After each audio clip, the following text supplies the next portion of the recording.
عمران خان کے متنازع بیان کے خلاف قومی اسمبلی میں قرارداد پیش، ریاست سے سابق وزیر اعظم کے خلاف سپریم کورٹ سے رجوع کرنے کا مطالبہ کیا گیا۔ وفاقی وزیر سردار ایاز صادق کا کہنا ہے عمران خان کی پاکستان کو ٹکڑے ٹکڑے کرنے کی بات قابل مذمت ہے۔ معلوم نہیں انہوں نے دنیا میں کس کس کو وہ سیکریٹس دے دیے جو نہیں دینے چاہیے۔ پاک فوج کی ملک کے دفاع کے لیے ناقابل تسخیر خدمات ہیں۔ یہ ایوان عمران نیازی کی افواج پاکستان کو سیاسی مقاصد کے لیے بدنام کرنے کی کوشش کی بھرپور مذمت کرتا ہے۔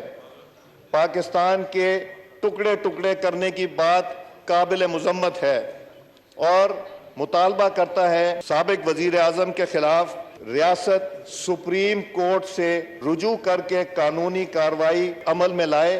پاک فوج کی ملکی دفاع کے لیے ناقابل تسخیر خدمات ہیں۔